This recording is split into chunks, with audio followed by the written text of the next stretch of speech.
Hello and welcome to another episode of Shall We Sing a Song for You in partnership with Cherry Red Records. I'm Alan Parry, veteran of 50 years behind the microphone, fortunately just as a football commentator, not as a singer, unlike my co-host here, Gareth Ainduras, as well as being a great player and successful manager, also lead singer in a rock band. Now, if you didn't catch any of our earlier episodes, this is the podcast where we bring together two of the great loves of life in this country, football and music. We've had punk rock fanatic Stuart Pearce, the somewhat more conservative tastes of Martin O'Neill, and the distinctly offbeat habits, musically that is anyway, of Timmy Mallett.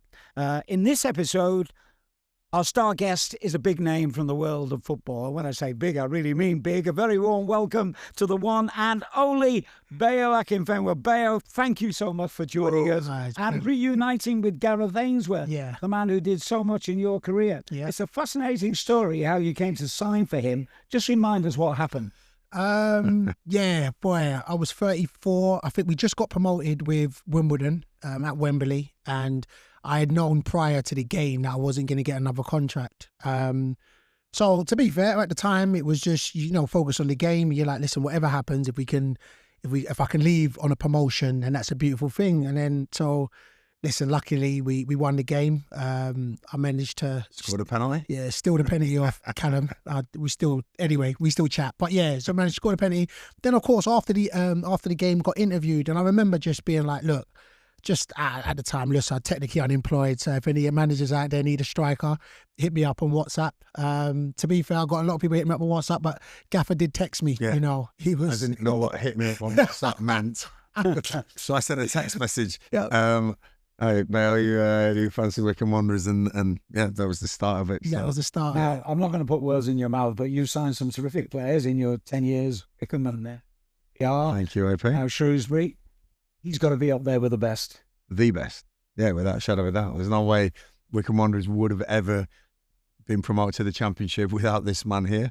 There's a lot of others as well, but when you have that kingpin, that gel, that energy, bringing it all together, that was Bayo, and to be fair, he'll tell you the story as well. At the start, it's crazy. At the start, we signed him, we bought him in pre-season, we unveiled him on a kit launch, he got up on stage. That day, we took minibuses to France for that pre-season tour, remember? Jeez. Oh my God. The club had no money, literally no money.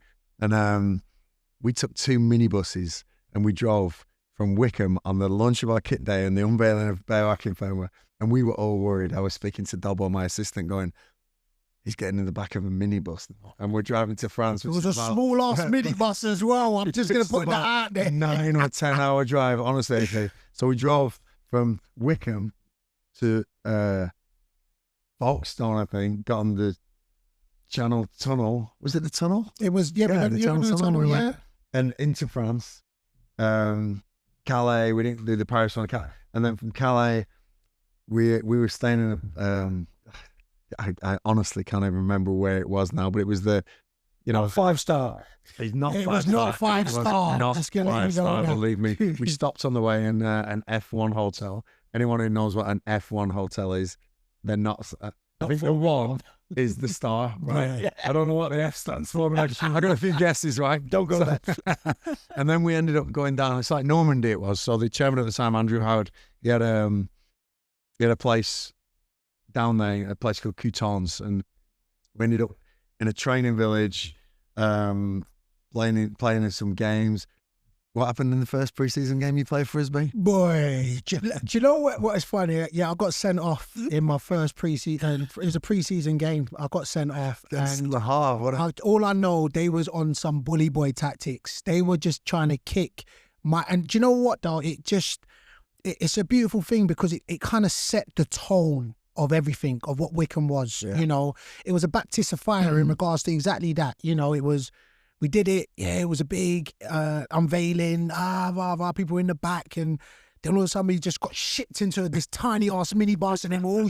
So again, I'm meeting the players. But know most of them anyway. And then, so like pre-season, we're kind of all cooped up all together, and then we play a game, and I just remember they were just kicking our players, and they were big boys. Luke, it was Luke. They kicked Luke 09, yeah. 09. Yeah. Like, I remember they were just, and then one big guy he launched into Luke, and I just remember being like, "Oh, not my teammate." And I remember launching at him.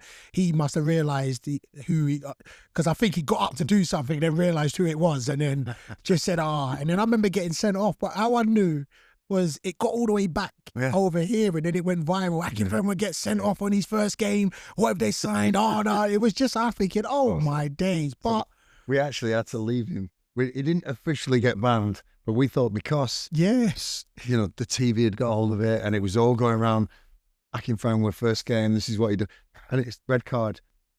We thought we can't play him in the next game just in case there's a retrospective suspension coming in. And Bully said to me, look, we got start friendly, you know.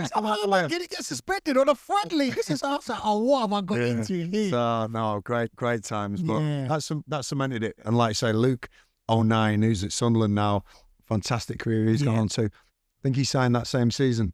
And so I had one trialist at the time, Luke was. We hadn't signed him by contract, being protected by our new signing.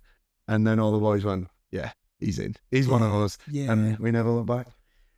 By your own admission in those days, Bayo, you weren't the most mobile player. You had a dodgy knee. Yeah. A lot of clubs probably thought maybe you were coming to the end of your career. Yeah. What's the secret of this guy getting the best out of you? You know what? And I've said this, and it's funny. I did a podcast earlier today, and this is always going to feel like I'm saying this because he's here. But you can go on this. I've been on national TV, and I've said this, right? Funny enough is I thought I would only play 2 years. At 34, I thought it was a great job that I got to 34, you know, and I was like, okay, I'm going to sign 2 years. I think it was a year option in regards to that. So I figured, listen, I know I'll do cool for the first year and then I'll get the second. So then 36 would be a really good innings for me, right? And then I'll tell you what it was. And of course, timing is everything. But what Gaffer did, I remember, don't get twisted, we're going to skip past. When the first game, I remember Gaffer benched me. He's sub. And I went, what? So and the worst thing is, I didn't. And this is what was our starting. We didn't go sit in the office. I didn't go knock the door office. We was like, Gaffer, you know what? Let's have a conversation. And we just walked around the training pitch and just had a conversation, like a real, frank, honest I conversation. think we probably did that more than ever being in the office. Yeah. I think we walked around the training walked around and pitch, just like, just for in the sense proper, where it was proper, like not being like, you tell me off, I tell you no off. desk here, no me manager. It was just, Just talk and take in the elements. And so I remember saying this to Gaff, and Gaff was like, look, and he was honest. He was like, look, Gaff, he was like, look, P, like I've brought you in because teams like to sit deep. And in my mind, I figured when they sit deep, there's nobody better than to get the big man off the bench into the box. And I went off the bench. So I was like, Gaffer, nah, man, like I've still got legs. This is what I said to him. So he was like, all right, cool. So we just had a frank conversation, but it was good for me from that point to know he wouldn't lie in anything. He was being real. So I could have an honest conversation with him. I remember the game, you know. It was Grimsby at home, I think we played early in that season. And we were down. I brought him off the bench, changed the entire thing. I think Andy Stewart scored a tap in from one of your. It was my goal, Percy. It went past the line, but they gave it to Tools. And that's when I thought, you know what, you've signed something more than a substitute here, Gareth. You know, and then I don't think we look back until the last season, where again we're 6 years on now. He's 40 years old, but that first season was a real eye opener for me. And again, I'll say to you know. Got it wrong in them first couple of days. He's a starter, and he started, I think, every game up to sort of coming to that end of the. Sorry, let me just, because I didn't answer how he got the best out of me is. So what people do in generally is that they try to fit individuals into a system and be like, look, this is how I play football, so you're gonna have to, and if you can't, you're not gonna play. So that's generally, and you understand that. You understand that as a player, you do. What Gaffer saw in me, and I saw in myself, I always like, look, I'm the best at what I do. Exactly that. At 34, I'd come to the terms, I'm not mobile. I come to the terms, I'm not running away from anybody. I'm not driven. A couple of times. Like, couple of times. I've got 4 in the whole season where I can run. I always mark that, you know. But I was comfortable with that. So then Gaffer then saw, you know what? and this is what it felt like for me, and he can go on record and say it, but it felt like he was like, if I can harness what B's strength is and get those around him so we can only concentrate on his strengths, we will be better off as a team. And why I say the culture and why this man was pivotal in everything we did was, it's very hard to get players to sacrifice their games for others, you know.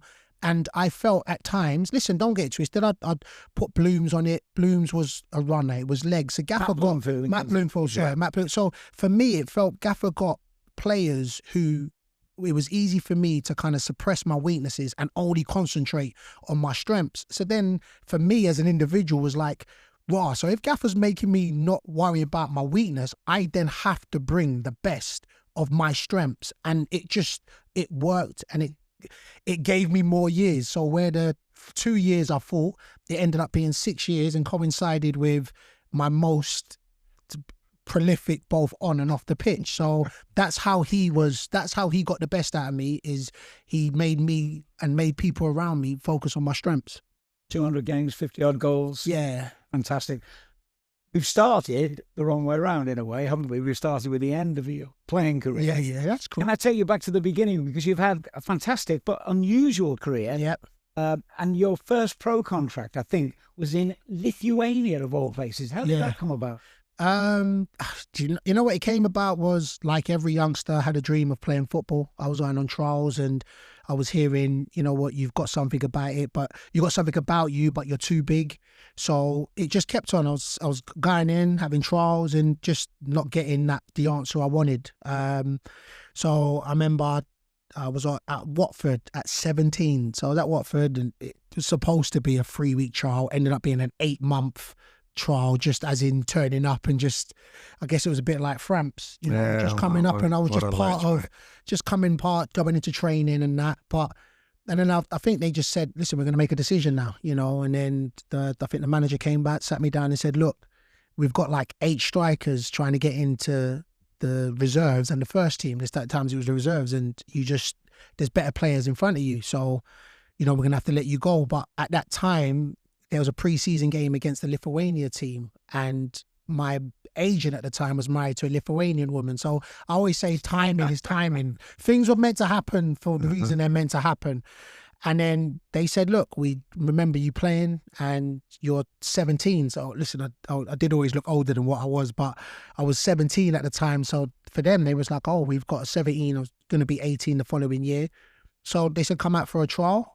I went out for a trial. And then at that juncture in my life, at 17/18, it was just the first time a club said, we're going to pay you to play. So at all this time up to it, I was just playing for free. So for me, it was a dream come true. I was like, that I can verify. That's a big moment. Massive. Somebody pays you to play football. Yeah, man. The dream could have been ruined early on. Talk very movingly about the racist abuse that you suffered in Lithuania. Was that the first time in your life that you'd have that kind of First time. I mean, I'm a product of being born and raised in London. Went to a metropolitan school, like all cultures, all races, you know. And again, like I said, I was of big stature, so I'm not saying that plays a part, but maybe that was a deterrence. I'd never had anything racial. And I do think as a kid, 17, 18, then Gaffer touched on it, that moment when you've now get a chance to be like, I'm a professional.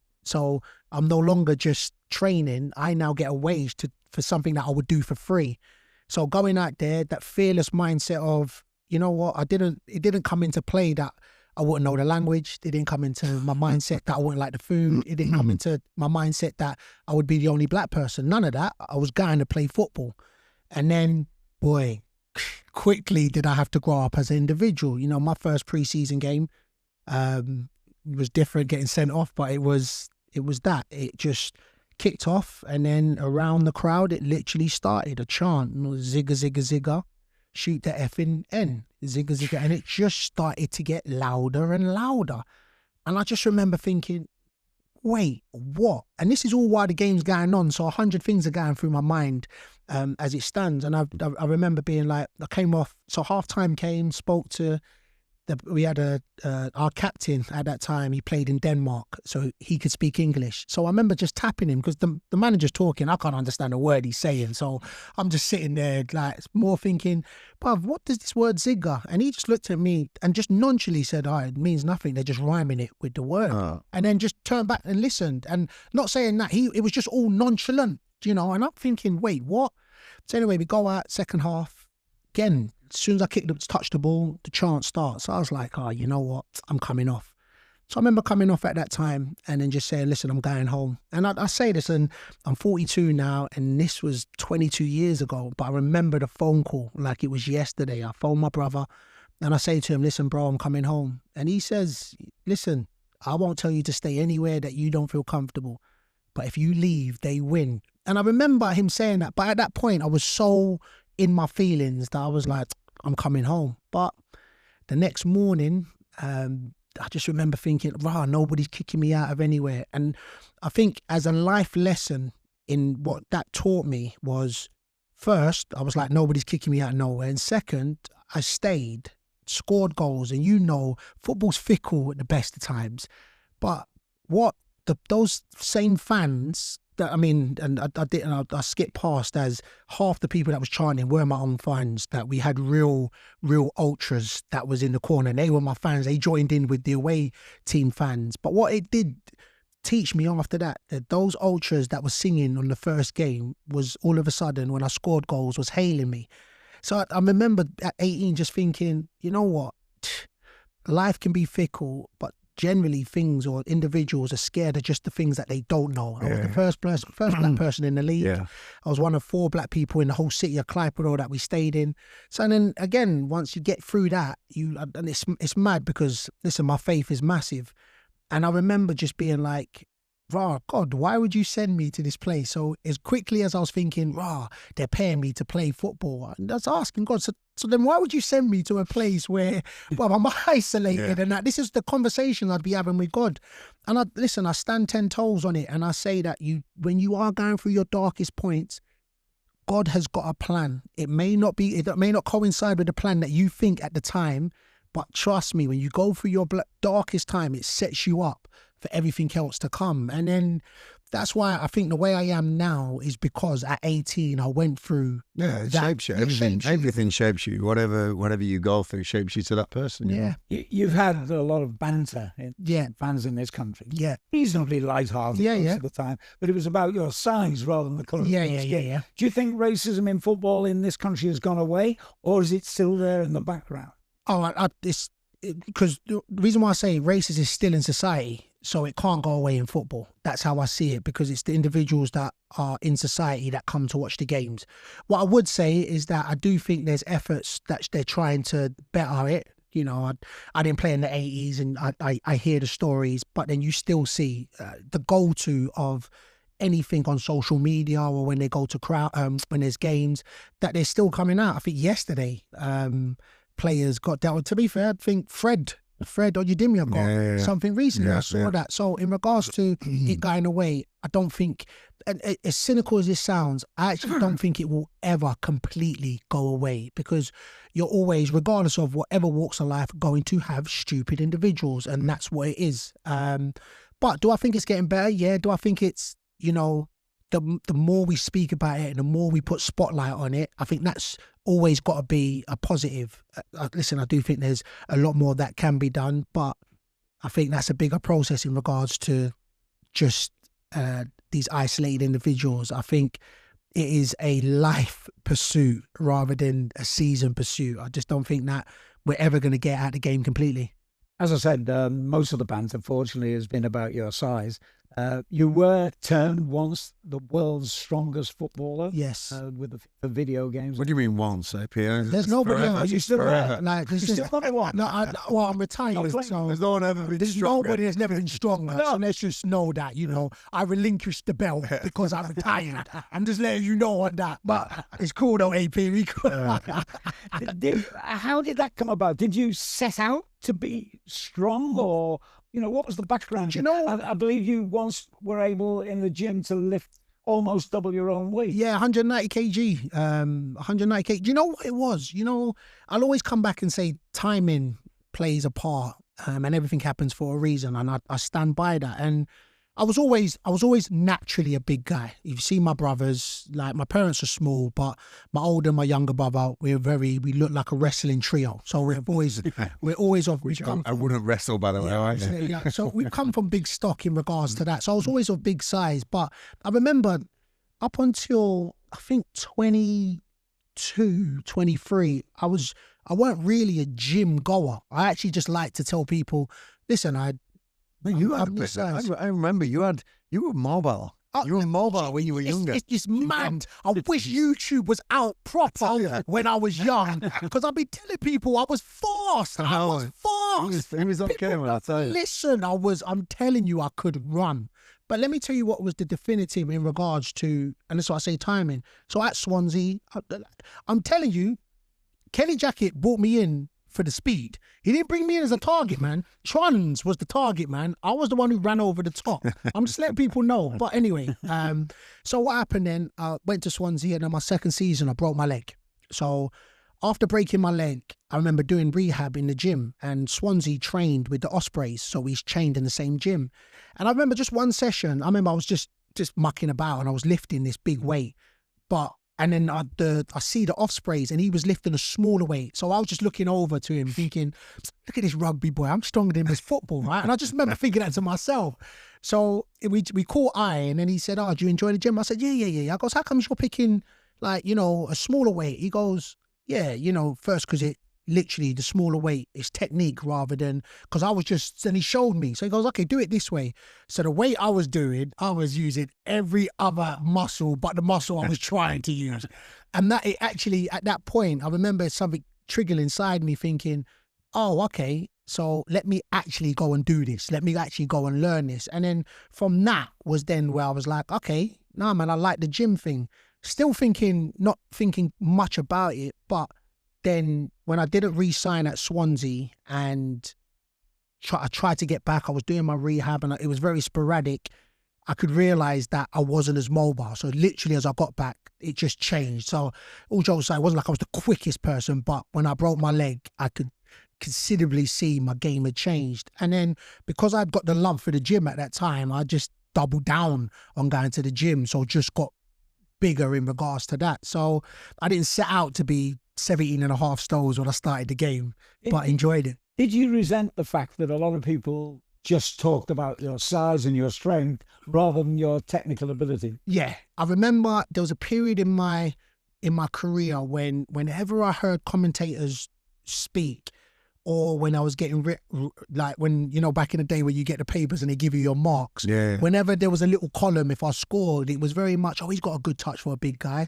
Oh yeah, the bit. It was always, and I remember thinking, why is my size? I'm like, score goals just because I score goals. Forget the size thing. And then I remembered thinking, well, if they don't see you the way you see yourself, why are you stressing? Like, at the end of the day, if you're comfortable with you, be comfortable with you. And the shift, and what I say to every youngster now is you have to get comfortable with who you are.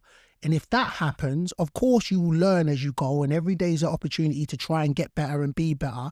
But if your starting point is you're comfortable with who you are, then it's actually, it don't matter if people come and say you're slow. It don't matter if people say you can't do step overs. You're comfortable with who you are. So there was that element when I used to always gripe me and just shift my energy, because I'd be like, why are they always talking about my size? And I was like, at the end of the day, when I scored goals. So them saying it's a good touch for a big guy, for me, it's just a good touch. Forget your size. If a small guy did it, it was a good touch, regardless of size. And then that was the shift. So there was a point when I remember being like, oh, gosh, it's my size. And then literally the mindset shift and said, as long as you're comfortable, and this was me, then it's cool. They can say what they kind of want to say. And that goes into the... I would say I used to get asked all the time about it. And I used to say, he's got unbelievable feet. Have you noticed? You see, but all people want to do is they want to see the first thing and go, I want to see that, I want to comment on that. But honestly, some of the stuff, and I was lucky enough to see him in training AP, and when he turned up, and he used to have Mondays off, definitely, I remember your first journey in. And then it became Tuesday. We signed him. Listen, we signed him on, I can't remember, anyway, pre-season. And he came in the next day and he came up to me and he went, he said that word he uses, raw. He went, raw, gaffer. He went, I didn't know this was 2.5 hours. He said, I'm going to need me Mondays off. I'm like, what is going on? So it was a great introduction to me going, you know what? If you can deliver like you're delivering, you can have Mondays off. And then towards the end, it did get to a little bit of Thursdays, Fridays in. But we were at the end, honestly, as I say, coming to the end of his career. The brilliant thing about Bayo was the understanding of where he was and who he was at that time.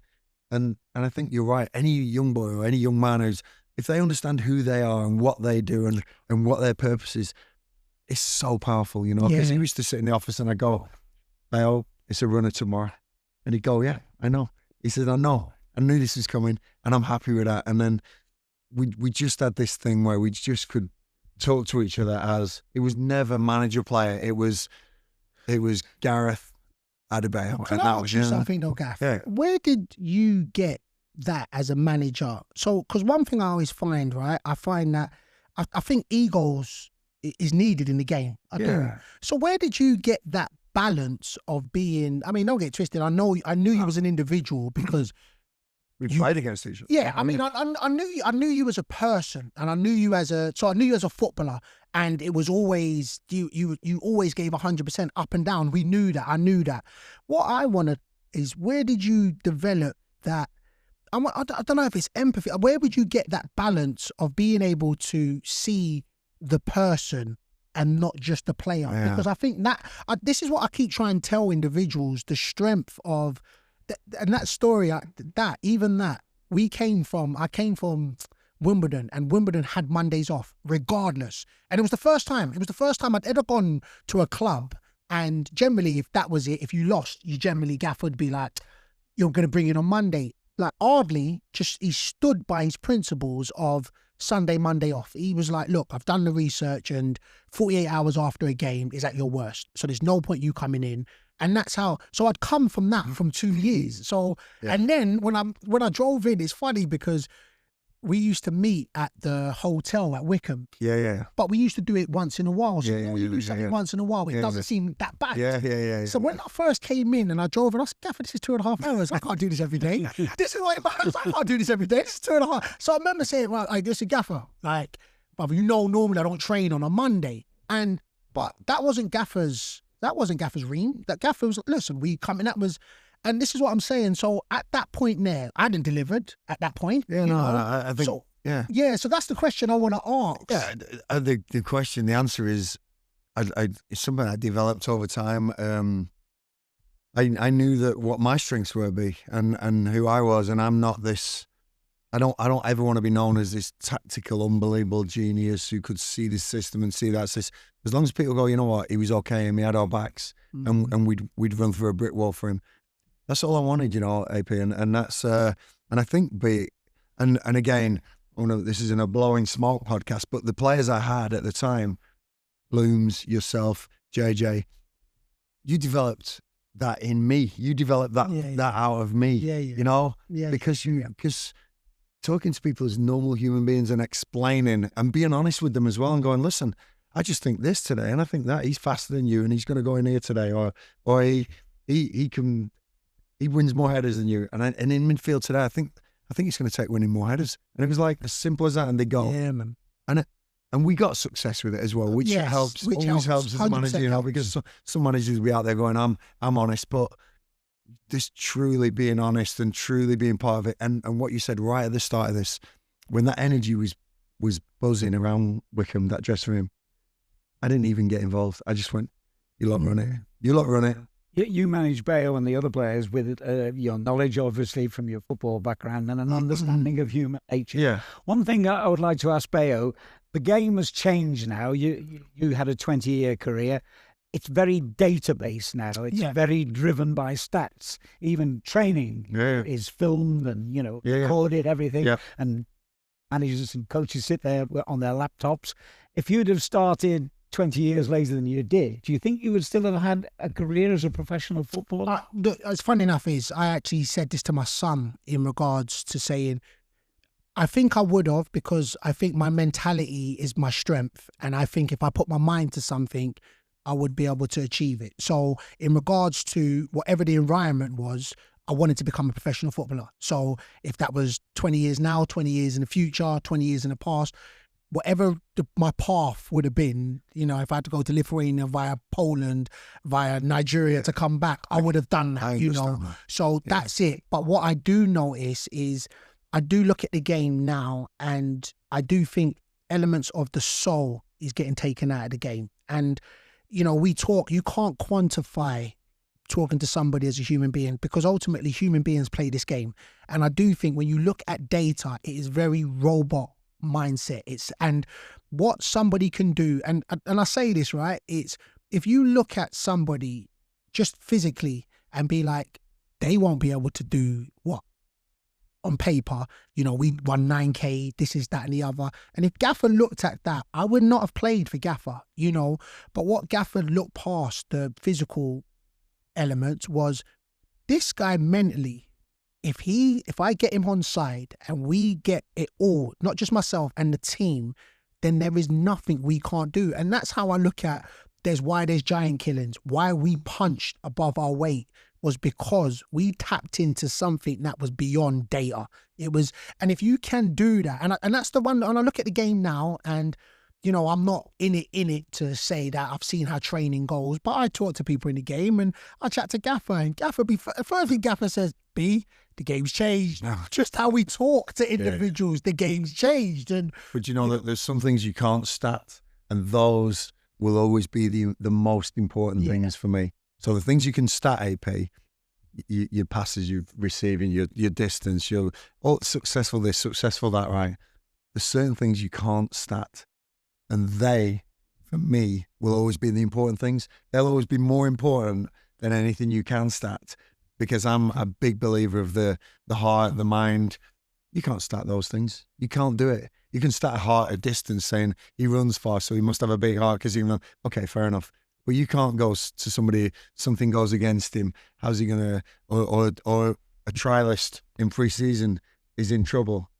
How do you stat your new signing at 17 stone going, I'm sticking up for you and I'm here for the boys? That's not statable. You know, and those things will always be more powerful than the stats. Although the stats have a place, don't get me wrong, those things will always be in football.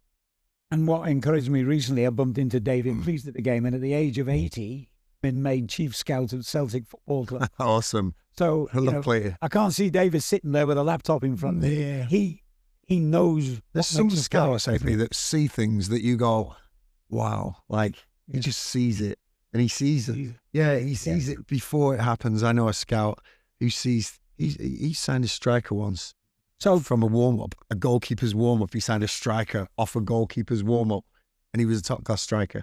I won't tell you who it was. He got signed on a keeper's warm-up.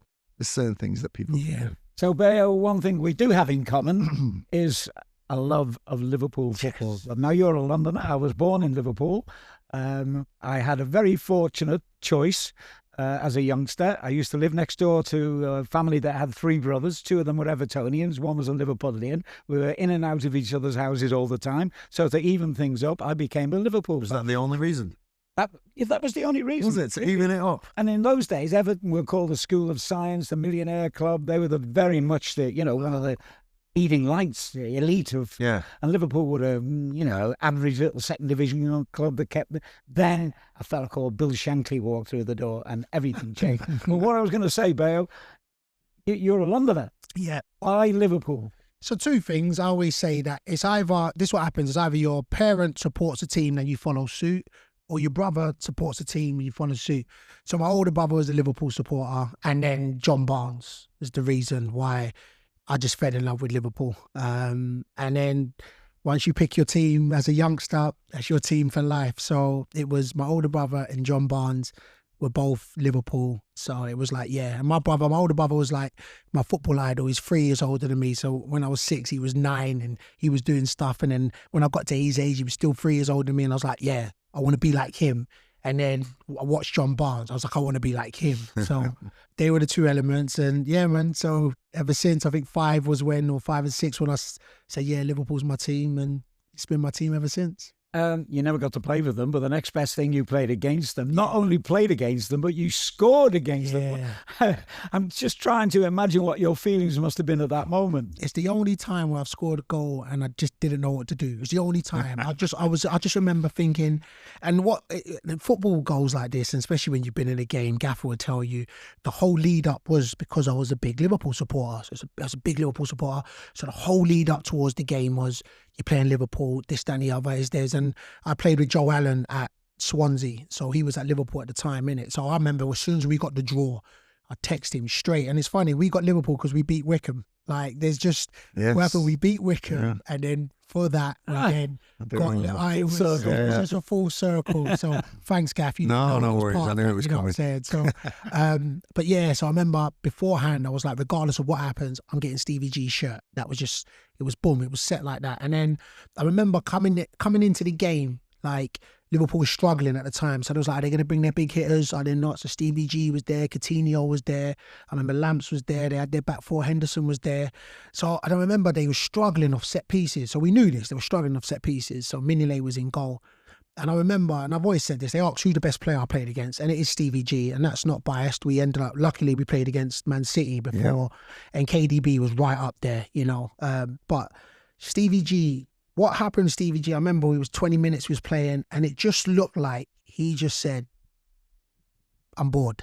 Let me just go excite this game. And he picked it up on the halfway line, put it on the diag, just looked like he strolled into the box and then scored a header. So it's 1-0. And then for us, I remember our gaffer said, you're not giving them too much respect. You know, and then it was like, all right, let's make it an FA Cup game. And then we get a corner. So to be fair, I told this story much different. I told my kids that I picked up the ball from my goal, beat 7 players and tapped it in, but they know how to use YouTube. But yeah, and I remember getting a corner, but we always was like, listen, if we can put it on them set piece wise, innit? And so anyway, we get a corner. They said it was a foul, but Mignolet just needs to be stronger. Anyway, so it was a tap in, I scored. And if you see it, like, it doesn't cut to me. But for that, I remember thinking, oh shit, like, I've scored against Liverpool. And then all of a sudden I've run off to the point where I'm celebrating at the Liverpool fact. So we normally don't sell out that. That's normally our home. So I run to there just being like, oh, then I remember they're swearing at me. I think, what are my fans swearing at me? Then realised, okay, cool. So anyway, then I remember I say this, I've told this story before, like in my head, I'm like, I'm going to play at Anfield. We're 1-1.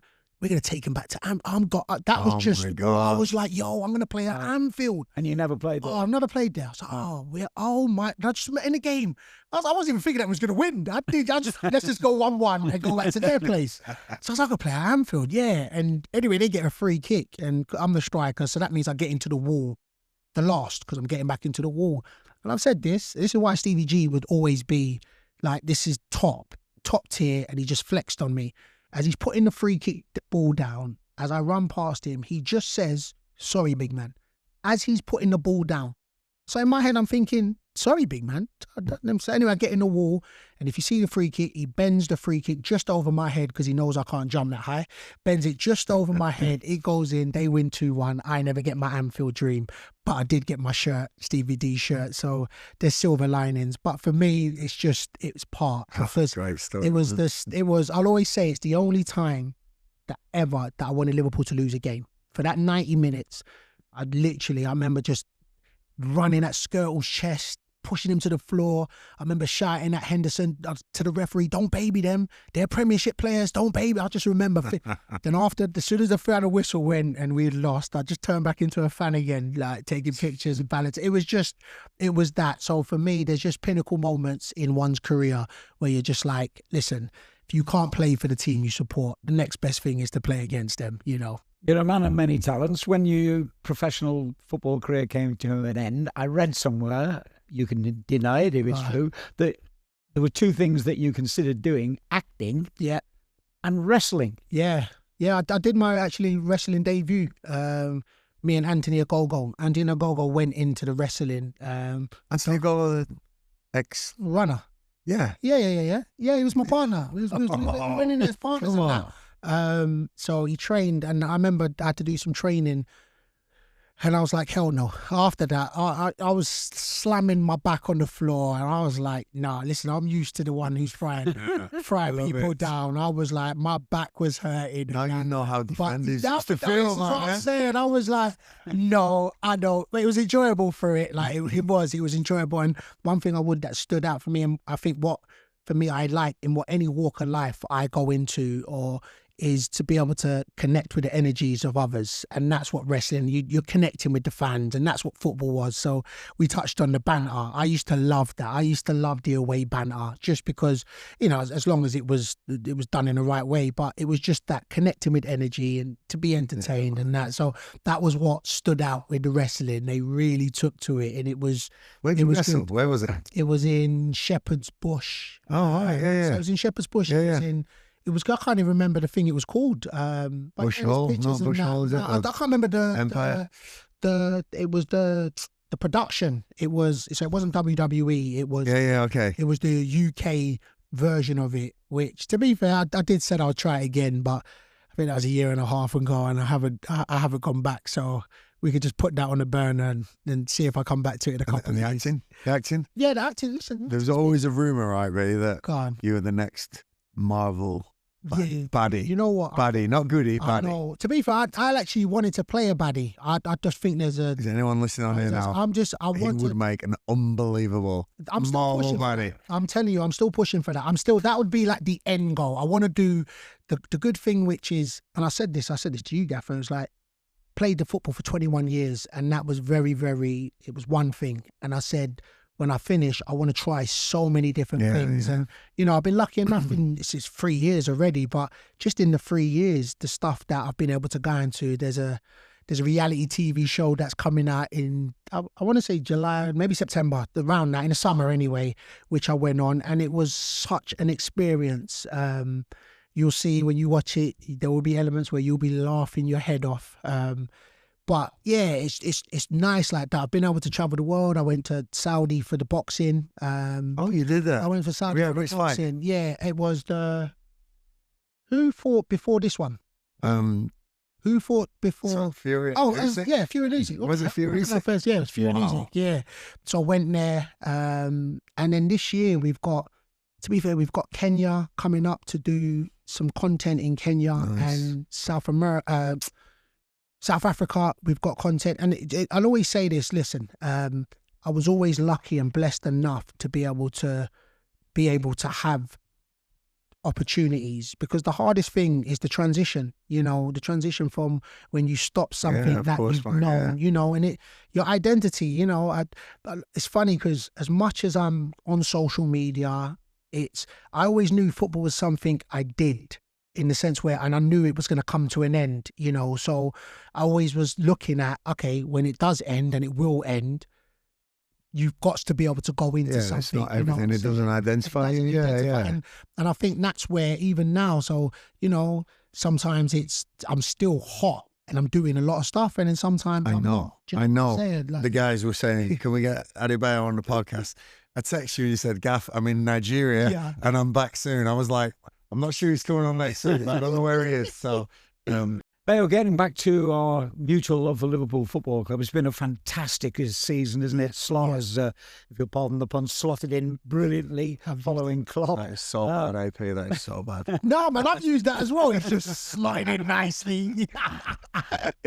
But there is a little bit of a question mark over not necessarily the end of this season, but the following season, because as far as I know, when we speak, the three vital players still haven't signed new contracts. Van Dijk, Trent Alexander-Arnold, and perhaps most important of all, Mo Salah. What's your feelings about that? Do you know what? It's hard. It's hard. I would throw it to you, Gaffer, and how do you, as a manager, go in there and your three marquee players, and I'm talking about real world-class players, may not be there next season. I don't know. It's tough, yeah. I mean, nowadays, right, there's so many people behind the scenes working on things with agents, directors of football.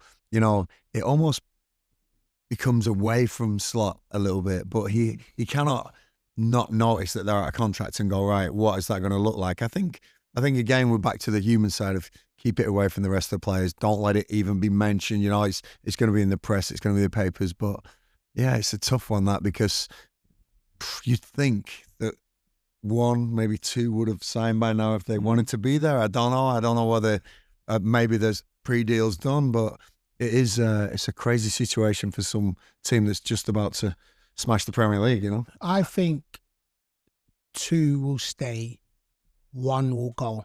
I think if you can answer the question now, who is the most important for rebuilding, because that's what it will be. I think Van Dijk is the most important. You see that on the pitch. I think he's the most important. Even though, listen, like Trent's world class, and what Salah's doing, I think Salah's got this understanding with his body and with his game now, where, and I think it's overlooked. I think even Salah, the older he's getting, the better he's become. Listen, I know someone quite like that. Listen, I don't feel a million miles away. I want to say that, you know. But for me, it's just even the timings of his run, the understanding of his game for me is on a completely different level. But so I do think Van Dijk. I actually think Van Dijk, and I think Mo will sign in the end. I still think he's got the hunger to be able to get higher in the Premier League rankings, and I think he believes he can do that. It's not even begrudgingly. I think Trent goes. I think there's again timings, and I don't begrudge him. I think when he's, especially if we win the league, I say we win the league this year. A ready-made replacement in the young Irish lad at right back. Yeah, Bradley's a problem. Bradley's a problem. Bradley's no Trent though. And I do think that us Liverpool fans, we just because Bradley's come in and he's going to be a problem, I think we're just like, yeah, you know what? We've seen when Trent comes back that just that X factor that Trent's got. Oh, yeah. But I do think it makes it slightly easier because we've got somebody else that would be like Conor Bradley coming in. So, and the worst thing is I think timing, I think where Trent is in his career, I think going out there and having another experience, nobody can begrudge him for what he's given to Liverpool. So I do think, I think Van Dijk stays because I think just that leadership and being the captain of Liverpool, I think that's something he wants. And I'm hoping they somehow get to an agreement with Mo. Well, you could ask Slot if he'd be kind enough to ring you after he wins the Premier League, just like Jurgen Klopp did. Yeah. Remember this? So we're on the bus. Yeah. We just won at Wembley, coming away from the obviously the hallowed ground of Wembley. COVID year. Nobody's in Wembley. We were asked to leave. The best thing is about this night, we were asked, the steward said, please, can you go home? Yeah. You're the latest team ever to celebrate. We were not going anywhere. We got kicked out of Wembley. I'd like to say that. That is rock and roll football. But then on the bus, on the way home, Jurgen Klopp calls this guy next to me. Yeah. And I'm thinking, how more mental can this night get? Gaffer. Oh my, listen. It could have been a little bit better, but he said, I want to sign you for next year. That would have been nice. Oh, Gareth, do you want the Liverpool job? I'm leaving. I ain't gonna lie, it was more likely you get a Liverpool job than me getting signed for Liverpool. Now, Jurgen Klopp phoning you, brilliant. Yeah. No one can top that, but you, through football, I guess, through your fame, you've had the opportunity to meet many celebrities, and you did have an encounter with The Rock. Yeah, listen, I gotta say, Gaffer, listen, look, I don't think people understand this, right? Gaffer, I've got stories here. Gaffer let me miss a league game to go and interview The Rock. 3 league games. This was 3 seasons in a row. 3 league games. Like I'm trying to fathom like what people's understanding. I brought it to Gaffer. I said, Gaffer, listen, look, I've got an opportunity. Like the first 2 was the Super Bowl. It's like, Gaffer, I've been invited for the Super Bowl. I'm the ambassador for Madden and I'm going out to the Super Bowl. And Gaffer, I swear to you, like Gaffer was like, B, I know what I've signed. You go do what you got to do. Like, go do what you got to do. And there was no, whatever, like the backlash that could have happened from it. Gaffer was, I swear to you, it was, and look, let me just say, so I'll touch that point with The Rock. Yeah, man, like it was surreal. Like walking in and the interviews there on YouTube, like he had known I'd done a book, congratulated me on doing my book, knew I played for Wycombe. So his PR, him just taking the time to be able to say, okay, this guy's coming in, I'm going to do my research on that. And I'll tell you this, it's rare that I'm the smallest person in the room. He towered over me. I'm just going to let you know on that. But it was a beautiful thing because the week before we played Port Vale away, and I remember doing the rock celebration, and so I tweeted it. It was just, and I always could just say timing. I remember we played Port Vale away, did the rock celebration. I tweeted, he tweeted back, and then a couple of weeks later, I'm meeting him, I'm shy. It was just surreal. And listen, I stand by counting blessings, but I just want to touch on in regards to why I hold Gaffer, and I still call him Gaffer in high esteem, in regards to, yes, I do understand that, you know, letting a player, a striker, you're one of your main strikers, go when there's a league game and there's points. It's not a friendly, there's points. It's not like it's the Johnson's Pate where it's a league. We're going for everything, you know. Him letting me go, but I should have known, because my last ever game playing for Wycombe, so it was coming up, we got to Wembley, and I remember Gaffer said, you're going to play. So he said, you're going to play. This is your last game, and to get to 40 and be at Wembley, you're playing. So he said this to me. So playoff final. Against Sunderland, yeah. He said this to me, right? Cool. So in my head, I'm like, yeah, I'm playing. So we go a goal down. He makes 2 substitutions, and then so it's the final one. So in my mind, I'm like, all right, cool, I'm coming on. I know I'm coming on. Gapey gets injured. So our defensive midfielder gets injured. So my face just goes stern. Because in my mind, I'm like, oh, man. Of course, I wanted to go on, but I can understand it's bigger than me, even though I still wanted to come on. So I always look at this when somebody's got something that they can say. So Gaffer turned around to me and said, B, I wanted to bring you on, but I didn't plan for my midfielder to get injured. So I'm going to have to bring on a midfielder. That is plausible. As much as I turn around and sulk, it's plausible. Gaffer turned around and said, B, get warm. I remember looking at him thinking, I was like, oh, yeah, cool. But I remember in my mind thinking, and I remember afterwards, Gaffer said, look, I'm telling you, the one thing that I know is going to happen is B's going to play, regardless of what. So I remember him saying that prior. So for somebody to keep their word, I mean, don't get twisted, they scored again while I was on, like, what should I say?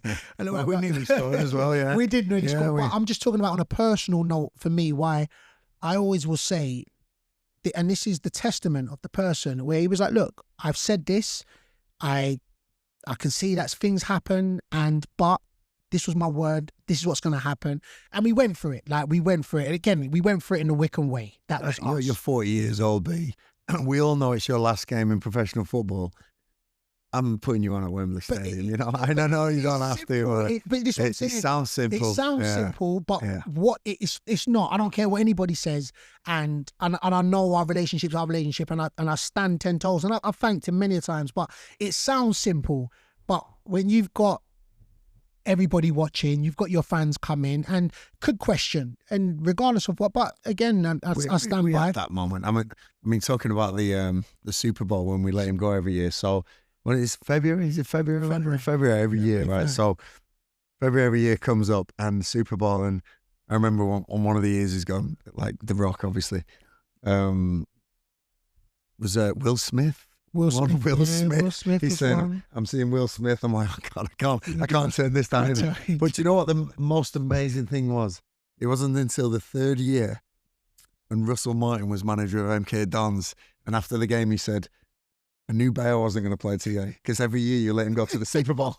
But it was like, so it was only in the 3rd year that they started to twig on that Akinfenwa would be at the Super Bowl, you know. So I'm sure that they used to get their fixtures and go, oh, Akinfenwa won't play against us because he always goes to the Super Bowl that year. It was brilliant, man. So, but listen, we combine the two. We combine music and football, and you saying The Rock, AP. Obviously, we're now transported into the celeb eras, and because my music love and my music connections here, I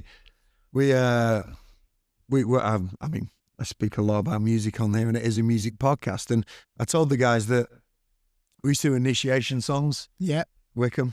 And you surprised the hell out of everybody. Yeah. You want to tell them what you sang? Oh, I sang A Whole New World, Aladdin. Yeah. Would you have guessed that song? Never. What? That, listen. Never. What? That would be my walking music if I was fighting. You lot don't understand. Music to me is that element of frequency, nostalgia, and what it does. And Aladdin, A Whole New World, it just transports me back to... So when you saw Aladdin, when you were young? Or? Yeah, when I saw Aladdin. So you've been young? Oh, you know, I was a pup. And I just remember where, like, Aladdin goes to Jasmine, do you trust me? Puts out his hand. I'm going I swear to watch this later. And then they get on the flying carpet and then boom, he just goes into that scene there. I was like, yeah, so forever. But listen, a funny thing I would say, I had a few clubs, so I was able to go and sing a lot of initiation songs. So when I got to, by the time I got to Wycombe, but Aladdin, A Whole New World, yeah, that's one of my go-to songs. And so, genre, if you could pick one who you would listen to, you know, what's your taste? You know, because I never really, of all the chats we've ever had, I don't think we've ever had this chat, you know. I'm an R&B man, Gaffer. R&B. I'm an R&B. Classic R&B. Classic R&B. Nothing touches classic R&B. Like, so for me, I'm an 80s baby, so my era is Boyz II Men. So my go-to is Boyz II Men. I would say... Remember that name? And come on. You know Boyz II Men? Yeah, come on. on. He's just nodding along here. No, saying nothing. Don't worry. I'll check with you later. Yeah. Like Boyz II Men that's like mine. Boyz II Men, New Edition, the Jodeci, 112. I'm in a real R&B group. That's my taste. You know what I'm saying? You lost me a little bit there, but a rock and roll guy, man. Look at that hair, you know. Yeah, true. And you got a massive 96 rock and roll. 60s is my. So who's your go-to then? Rock and roll. Let me see. I love Chuck Berry. I've heard the name Chuck Berry. Yeah. Oh man, Chuck Berry. He was a character as well as a great singer. Yeah. Check him out. What a wild man, you know. He was a wild man of rock and roll, wasn't he? You know. They must have sampled his music. I thought you based yourself on him anyway. Chuck Berry. No man. Right, you know that Jim Chuck Morrison. Jim Morrison. Who's Jim Morrison? What is Jim Morrison? The Doors. Come on, baby, light my fire. You know that song. I know the song. I don't know that. I know Listen, the Doors. No, so I'm in deep water here. No, so you're saying. So they say, right? I'm going to say this to AP. If you remember the '60s, you weren't there. That's a famous thing. I said that. Yeah. Can you remember it? You remember it? Yes. Oh, come on. Right, then you was a goody two shoes. Sex, drugs, rock and roll. That's the sins of life passed me by. I travelled the entire length and breadth of this country following Liverpool. That was the most important thing in my life. Yeah, anything. Listen, I had a few beers along the way. Oh, we know that. But never touched anything else. And even women were second to Liverpool. Oh, yeah? Yeah, wow. I don't know about not about that. I mean, I love Liverpool, but boy. So John, we're going to R&B, right? R&B, yeah. Yeah, so I'm a big rocker, obviously. AP back in the 60s. We've asked everyone on this podcast, and you got to be honest here. Right? Okay. Honesty is a big thing between me and you. 100%. First record you bought. Oh. Come on. It's got to be the cool test. And the first record I actually bought was from HMV. It was £1, and it was Boyz II Men, Mariah Carey, One Sweet Day. Oh, yeah. Okay. Yeah. One Sweet Day. Yeah, that was mine. I was Adam and the Ants. We've had a few really interesting ones, you know. Do you wish you'd have bought another, or are you happy with that one? Oh, no, I'm happy. I'm happy with that. I'm happy with £1 in HMV. Yeah, people can't remember them times. It was £1. That's, you know what I'm saying? That's expensive for AP, though. Yeah, so you know. That's what we're saying. So, yeah. Right. It was £1. Yeah. 6 shillings was That's 6 shillings. Oh my gosh. Massive shillings. Boy. Really old. But yeah, that's what they were doing, singles. Yeah, I'm the small one. So you had the turntable? No, we had a CD. Yeah. You had that was vinyl, like the vinyls when you had the vinyls where they just the quality of music, but that was before my time. Oh, that was my time. That was your time. All right. That's I get the point. Yeah, no. So then we ask everyone first record about. We ask everyone favorite song. Are we going back to A Whole New World, or are we? Oh no. You know, favorite song. You have one song, right? You put it on and you go, this is what and it's tough. It's a tough song. It's a tough question, this, because you feel like you're letting down so many other songs. Yeah. I always think that when I listen to an End of the Road, Boyz II Men.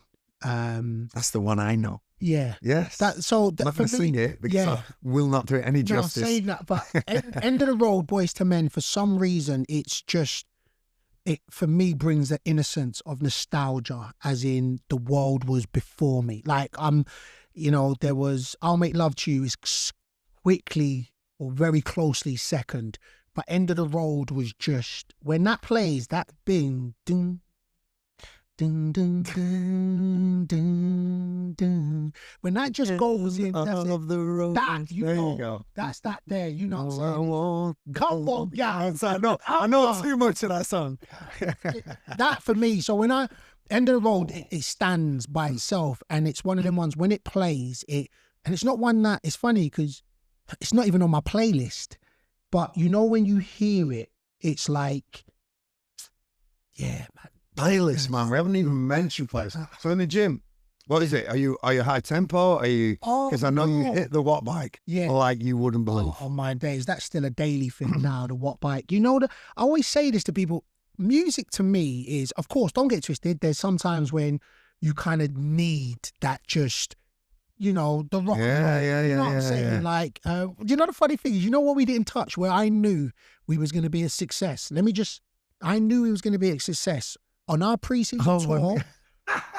On our pre-season tour, our first day, or so maybe the first couple days. So then we went out to the town centre. We took a picture and we went into the restaurant, and they were playing live music. Live band on it. Live band. Right? I'm going to tell you the best story about this guy. Went up, and so we're all players. So, you know what I'm saying? I remember it was me, Miles Weston. We was players. It was Marcus Bean. You know what I'm saying? We had Andy Stewart. We just had and Gaffer just went up there and they played, what's that Bon Jovi track? Is it Bon Jovi? Yeah, Living on a Prayer. Living on a Prayer. It was Living on a Prayer. Oh, was it?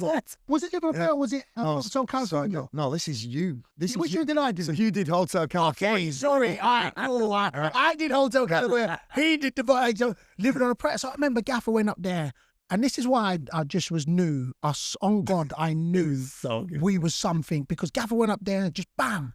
It was like, and he just started, he got the mic, they were playing, and boom, I was like, that's my Gaffer. So then I remember afterwards, I don't know if they said it, but I was like, all right, cool.